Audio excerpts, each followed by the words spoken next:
Alors, cette vidéo, c'est le troisième chapitre de mon cours entièrement gratuit qui sera complet pour apprendre le trading. Alors aujourd'hui, on va voir quel actif choisir. Donc, plus on va avancer, plus on va vraiment rentrer dans le pratique. Alors, juste une petite note avant de continuer. J'ai remarqué que la plupart d'entre vous ne regardez que 3 minutes, voire même quelquefois 2 minutes mes vidéos. Je dirais, c'est un petit peu dommage parce que j'essaye d'être le plus précise, le plus pratique et le plus complète possible dans mes vidéos.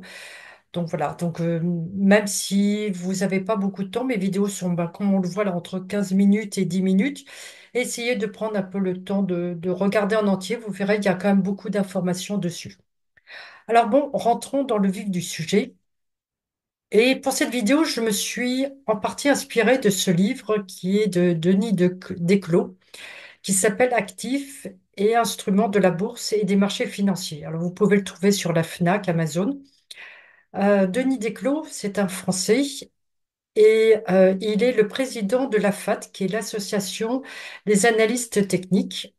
Et il est également professeur en M1 de trading et investissement. Donc, c'est quelqu'un d'extrêmement compétent.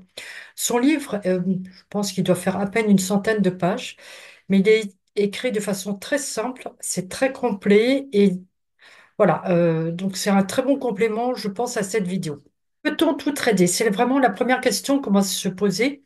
Comme on l'avait vu dans la première vidéo, évidemment, on ne peut pas trader l'immobilier, on ne peut pas trader l'art. Donc on peut trader qu'un certain nombre d'actifs, mais ça reste quand même des milliers d'actifs à trader. Donc il va falloir choisir lesquels. Donc, quels sont les critères pour trouver un bon actif à trader? Alors, le premier critère, ça va être la liquidité. Qu'est-ce que ça veut dire la liquidité? C'est qu'on veut suffisamment de volume dans la journée pour quand on clique, l'ordre soit absolument immédiatement exécuté. Je veux acheter, je clique, l'ordre est passé. Je veux vendre, je clique, l'ordre est passé. Je veux pas avoir de délai. Le trading, ça doit être absolument instantané. Il existe des actifs qui peuvent prendre du temps, hein, notamment par exemple si vous demandez à votre banquier quand il vous fait prendre des investissements, en général, l'ordre n'est pas passé avant quelques jours. Il y a même des actifs qui peuvent prendre 15 jours. Vous passez l'ordre, mais l'ordre n'est exécuté que 15 jours après. Alors, c'est absolument pas possible en trading. On veut quelque chose d'immédiat. Donc, le premier critère, c'est la liquidité. Le deuxième, c'est la volatilité. Ça veut dire que je veux qu'il y ait suffisamment de mouvement dans la journée. Si je trade sur un actif qui bouge que de 2 ou 3 points, ça va être impossible de trader. Je veux pas non plus des grands mouvements parce que ça peut être assez dangereux et compliqué à trader, mais je veux un minimum de taille de mouvement par jour pour avoir une chance de faire des profits. Je veux aussi que le marché soit accessible. Alors l'idéal, évidemment, c'est qu'il soit ouvert 24 heures sur 24, 7 jours sur 7, comme les cryptos. Mais si ce n'est pas possible, c'est le cas d'un grand nombre d'actifs, il y ait des sessions qui couvrent suffisamment d'heures dans la journée pour que j'ai le temps de trader. Quatrième chose, et ça c'est très très important, voyez le trading comme un business. Donc vous devez absolument gérer vos coûts. Alors dans les coûts, si votre plateforme ou votre courtier vous charge des commissions, elles doivent être le plus faibles possible. Si vous devez acheter des données, c'est le cas pour certains marchés, je veux que cet achat soit très faible. Par exemple, il y a des données, en général, c'est entre 5 et 10 euros par mois. Donc, ça reste très, très raisonnable. Je veux aussi, ça c'est très important, je veux que le spread, qui est la différence entre le prix d'achat et de vente, soit le plus faible possible. Donc voilà, donc tous ces coûts, vous devez les réduire au maximum. Parce que si les coûts sont trop importants, eh bien de toute façon, c'est déjà une perte. Vous commencez déjà avec tous ces coûts-là en perte. Donc, il va falloir couvrir ces coûts pour commencer à gagner de l'argent. La dernière chose, c'est l'information. Alors, oubliez que vous allez avoir de l'information complète et fiable euh, pour trader. Vous allez avoir très peu d'informations et quelquefois de l'information qui n'est pas fiable. Mais au minimum, je veux un petit peu d'informations sur l'actif que je trade. Euh, L'idéal, c'est que cette information soit gratuite ou très très peu chère. Imaginons que je dois payer un rapport de 300 pages pour trader un actif, et ça, par exemple, tous les trimestres. Non, ça veut dire que quand je trade, j'ai déjà, là encore, comme tout à l'heure, une perte de 300 euros. Donc, on doit absolument regarder tous les coûts. Alors, quelles sont les classes d'actifs? Là aussi, ce sont les classes d'actifs pour trader. En investissement, évidemment, il y en a beaucoup plus. La première, ce sont les devises, les actions, les matières premières, les obligations et les cryptos. Alors maintenant, on va regarder chaque classe et leurs caractéristiques. La première, ce sont les devises, c'est-à-dire les monnaies. Et c'est plus connu sous le nom de Forex ou FX, parce que ça vient de l'anglais Foreign Exchange. Alors, si un conseil que je peux vous donner, c'est essayer de vous mettre un petit peu à l'anglais. Vous verrez, ça vous sera extrêmement utile en trading. Alors, le Forex, c'est le plus gros marché. Ce sont des trillions de milliards de dollars qui sont échangés par jour. Donc, des trillions de milliards de dollars échangés par jour. Et évidemment, comme ce sont des monnaies, c'est le plus liquide. Alors, une autre particularité de ce marché, c'est que ça se trade toujours par paire. Je ne vais pas trader que l'euro. Je vais trader l'euro contre le dollar US ou je vais trader l'euro contre la livre sterling, etc. Bon, là, je vous ai mis deux exemples, c'est euro-dollar et dollar australien contre le yen japonais. Les monnaies les plus tradées, donc contentez-vous au début de celle-là. N'allez pas chercher des trucs trop exotiques. Et deuxième chose aussi, c'est essayer de vous rappeler de ces symboles. Là aussi, c'est basé sur l'anglais et c'est absolument standard dans le monde entier. Tout le monde utilise les mêmes symboles. Donc vous avez le dollar US, l'euro, le dollar canadien, le yen japonais, la livre sterling, le franc suisse, le dollar australien. Et aussi, vous pouvez avoir le dollar néo-zélandais, mais c'est quand même plus exotique. Et pour comprendre ce que c'est qu'une transaction sur le Forex, quand on achète, par exemple, de l'euro-dollar, ça veut dire qu'on a acheté de l'euro et quand on a fait une vente simultanée de dollars US. C'est exactement comme si vous reveniez des États-Unis, il vous reste quelques dollars US en poche, vous allez à l'aéroport, à la banque, et vous allez les changer. Donc vous allez vendre vos dollars US et acheter de l'euro. C'est exactement le même type de transaction. Les actions. Alors, une action, c'est un titre de propriété d'une fraction, donc d'une partie du capital d'une entreprise. Et ce titre de propriété va vous donner certains droits, comme de recevoir des dividendes. Alors, attention, hein, à l'heure actuelle, un certain nombre d'entreprises maintenant ne donnent plus de dividendes, mais il reste quand même des entreprises qui continuent à en donner. Et ça vous donne également le droit d'assister aux assemblées générales. Alors, ce qui est intéressant, c'est que les sociétés cotées en bourse, hein, celles qui sont cotées en bourse et qui sont les plus performantes, on va regrouper leurs actions dans une forme de panier qui s'appelle des indices. Donc, un indice va représenter les sociétés les plus performantes sur le moment dans un pays. Alors, les indices les plus connus aux États-Unis, c'est le SP 500, le Dow Jones, le Nasdaq.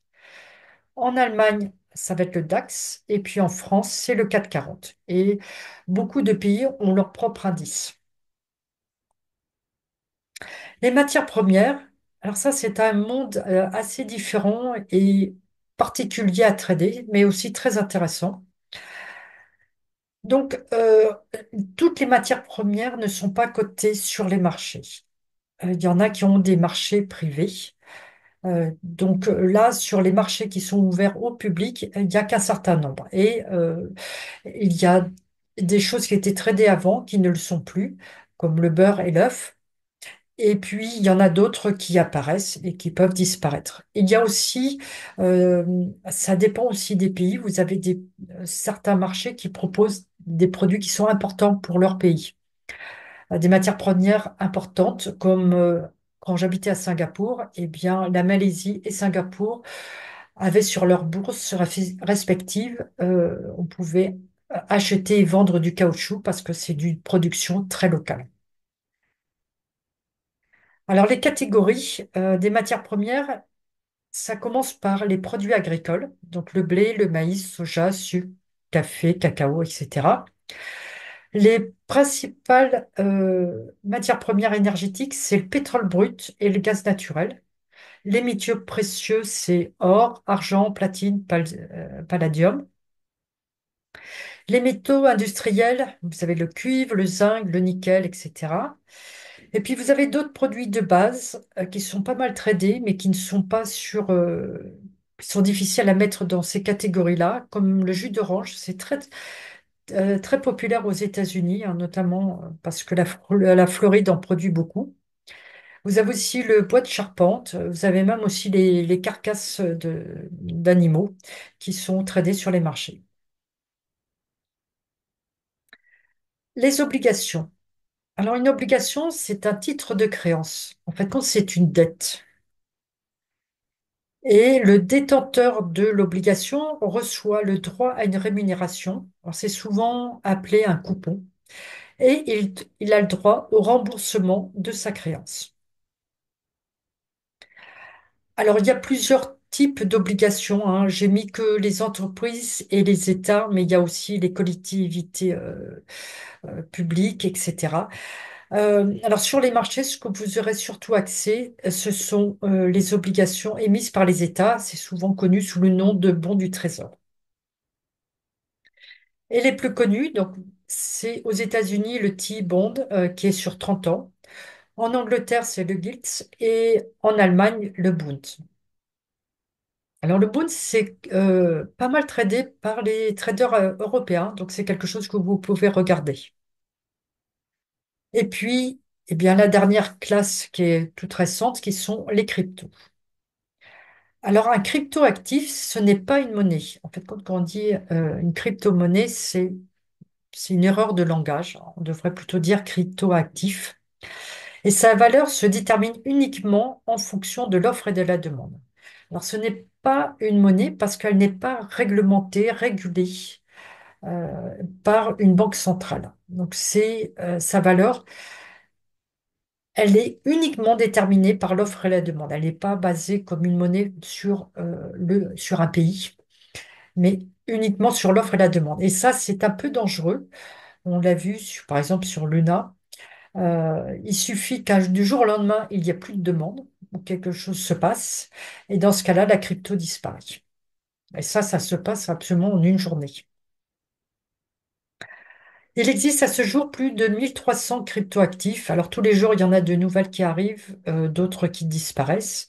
Les plus connus sont le Bitcoin, l'Ethereum, le Litecoin, Solana, etc. Alors, leur particularité aussi, c'est qu'ils sont tradés sur des plateformes spécialisées et qui ne sont pas toujours réglementées. Les plus connus, on va être Binance et Coinbase.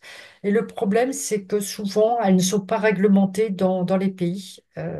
Et ça va poser un problème parce que si elles font faillite, pour une raison XY, comme FTX, il n'est pas sûr que vous revoyiez un jour votre argent.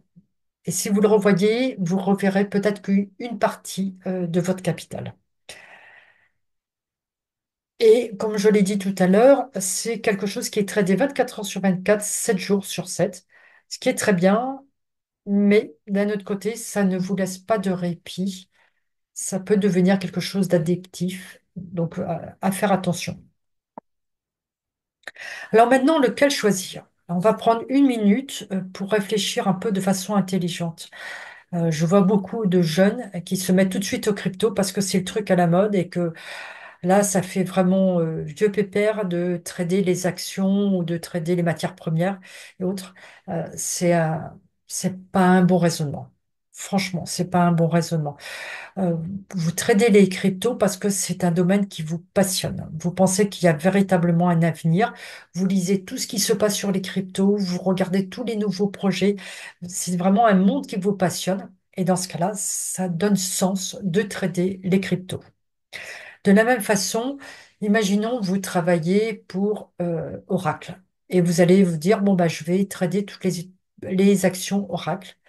Là aussi, ce n'est pas une bonne idée parce que vous allez être attaché émotionnellement et financièrement par Oracle. Imaginez que les actions s'effondrent, vous allez être dans le déni parce que vous avez cet attachement émotionnel et financier. Vous allez avoir des œillères et refuser de voir cette chute. Donc, essayez, là encore, comme les cryptos, de trouver un domaine qui vous intéresse. Alors, une fois, j'avais lu l'interview d'un trader anglais qui marche très bien, qui trade à son compte, hein, et qui trade tout ce qui concerne l'aviation. Alors quand on y pense, hein, l'aviation, c'est pas uniquement que les avions, hein, ça va être aussi tous les fournisseurs, ça va être aussi toutes les matières premières qui rentrent en compte. Et c'est un domaine qui le passionne et il le trade avec beaucoup de succès. Alors maintenant, lequel choisir? Alors je dirais si vous commencez à trader, commencez à prendre l'actif qui est le plus tradé dans sa catégorie. Devenez l'expert et puis après, bah, vous pourrez plus tard vous spécialiser. Mais commencez au tout début par prendre le plus connu. Alors si on prend les devises, eh bien ça va être l'euro-dollar. N'allez pas chercher des paires trop exotiques comme, je ne sais pas, entre la Norvège et le dollar de Néo-Zélande, des Nouvelle-Zélande, il y a quand même assez peu d'échanges comparés entre l'Europe, tout au moins la zone euro, et le marché américain. Et puis là, vous avez évidemment beaucoup d'informations, beaucoup de choses gratuites, et puis c'est très intéressant à trader si vous aimez tout ce qui est économique et géopolitique. Les actions. Alors là aussi, n'allez pas trader une action. Je vois dans les personnes que je coach, je suis toujours un peu étonnée qui vont trader. Par exemple, j'en ai beaucoup qui traînent BNP, je ne sais pas très bien pourquoi. Euh, pour moi, il n'y a pas suffisamment d'actions tous les jours sur BNP pour pouvoir le trader. Ceux qui traitent des actions, en fait, quand ils regardent, par exemple, tous les matins, une centaine d'actions et ils vont choisir uniquement peut-être trois, quatre actions qui vont bouger ce jour-là. Et toutes les restes des autres actions, ils vont pas les trader. Donc, il faut une sélection. Alors, pour le moment, vous n'avez pas ces capacités parce que vous débutez. Alors, ce que vous pouvez faire, c'est de trader ce que je vous ai montré tout à l'heure, c'est-à-dire c'est un indice. Et c'est très intéressant de commencer à trader un indice parce que même quand allez trader les actions, au moment où vous allez faire l'analyse de l'action, vous allez toujours analyser l'action par rapport à son indice référent. Donc, par exemple, si vous tradez LVMH, vous allez regarder ce que fait le 440. Imaginons que le 440 monte et que LVMH descend. C'est intéressant de voir que normalement, LVMH devrait suivre la courbe du 440, mais là, c'est pas le cas. Ça prouve que la société ne va pas bien et c'est une information qui est intéressante. Donc, le fait que vous commenciez déjà en tradant les indices, ça va vous donner beaucoup d'avantages. La troisième classe d'actifs, ce sont les matières premières. Et les plus tradés, c'est l'or et le pétrole brut. Alors, ce qu'il faut faire attention pour les deux, surtout le pétrole brut, c'est qu'il y a des saisons. On demande plus de pétrole en hiver puisque on en a besoin pour le mazout. Donc, à vous de voir, mais là aussi, ce sont des choses absolument passionnantes à trader, notamment parce que ça sert pour l'industrie, l'économie, mais aussi, là aussi, tout ce qui est géopolitique. Ensuite, les obligations. Alors, comme on l'a vu, les deux plus connus, il y a le T-bond américain à 30 ans et le Moon, le bond du trésor allemand. Et enfin, dans les cryptos, alors, pour moi, le Bitcoin, c'est ce qu'il y a de plus facile à trader. Il marche très bien avec les supports et résistances, tout ce qu'on va voir plus tard. Il est d'une certaine manière assez facile à trader. Après, il y a Ethereum, que je trouve un peu moins facile. Et puis tous les autres, eh bien, il y a beaucoup de volatilité, sont beaucoup plus difficiles à prédire. Donc voilà, restez, je dirais, restez au Bitcoin. Pour moi, c'est le meilleur, la meilleure crypto pour le moment à trader. Et puis après, quand vous aurez de l'expérience, vous pourrez l'étendre sur d'autres cryptos. Voilà, je vous souhaite un excellent trading. Et puis si vous avez aimé cette vidéo, je vous invite à la liker et à vous abonner à ma chaîne. Merci.